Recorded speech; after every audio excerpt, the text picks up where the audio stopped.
à la Team Colibri.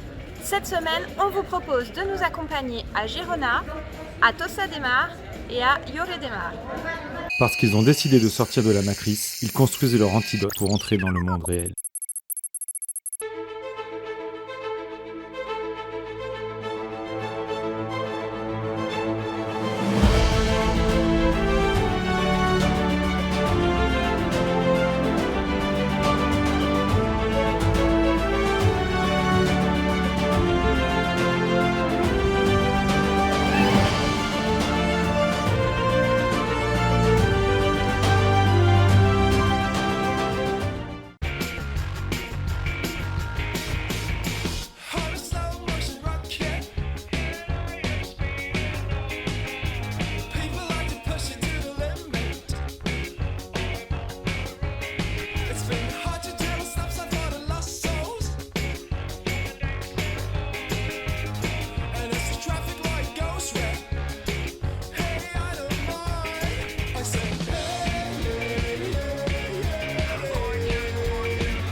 Mais c'est là, maman, que tu disais tout à l'heure. Moi, j'aime.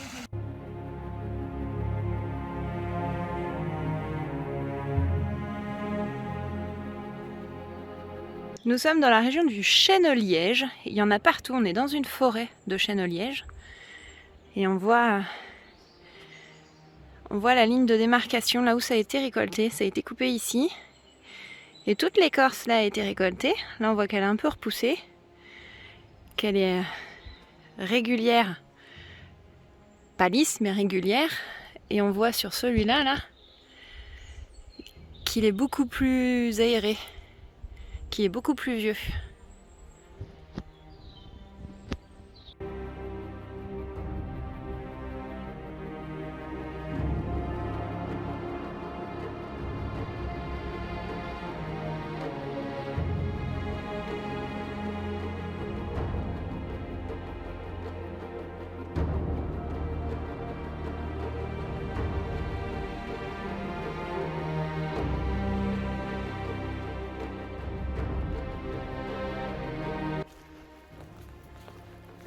On va continuer la balade.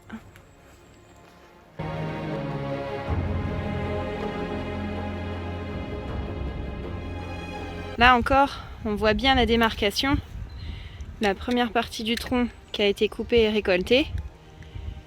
Et le reste du tronc qui est beaucoup plus vieux et beaucoup plus aéré. Là on voit le tronc, il est pratiquement lisse comparé à la deuxième moitié.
On est tombé sur un beau troupeau de chèvres là, c'est chouette.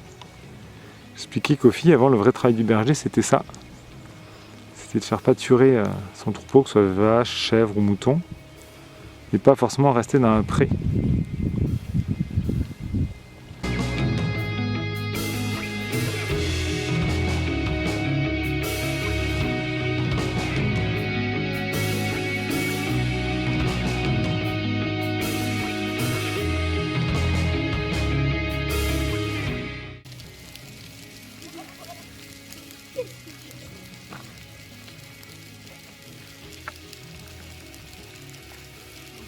Notre camion est noyé.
Non, je sais pas, oui. C'est pas large hein, pour passer. Non. Là, c'est le chemin de ronde. Hein.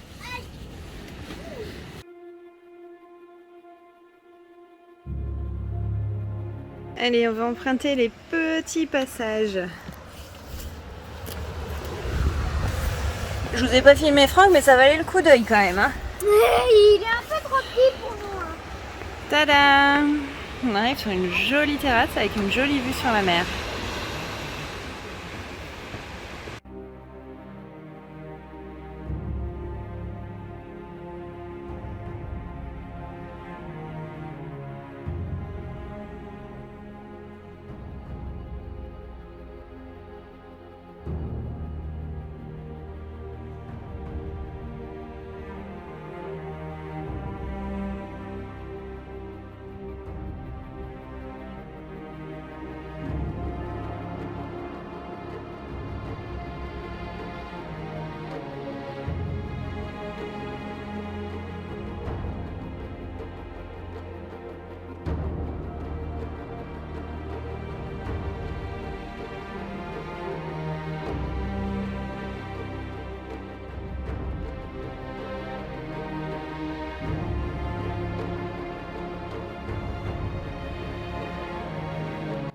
L'église paroissiale de Saint-Romain est un des monuments les plus emblématiques de la ville de Lloret.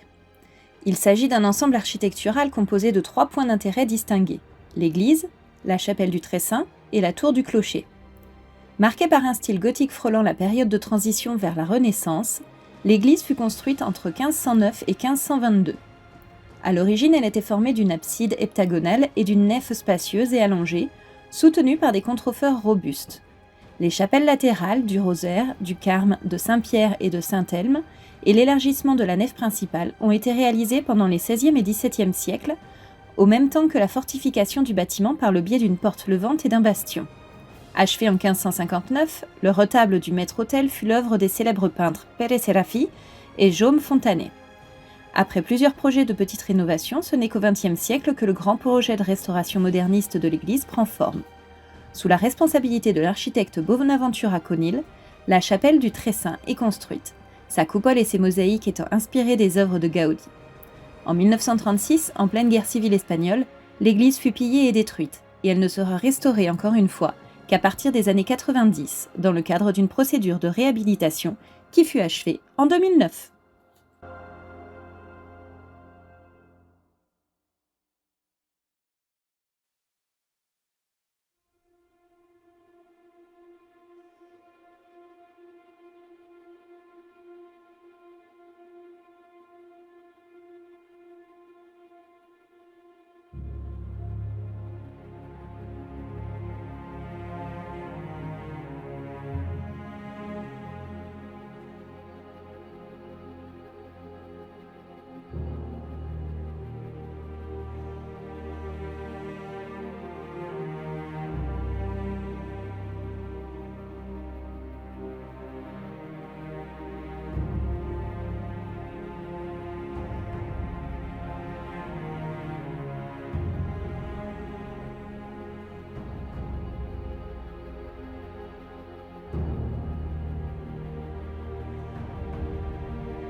Voilà, j'espère que cette petite vidéo vous a plu. N'hésitez pas comme d'habitude à liker, commenter, partager et vous abonner si ce n'est pas fait. À très vite!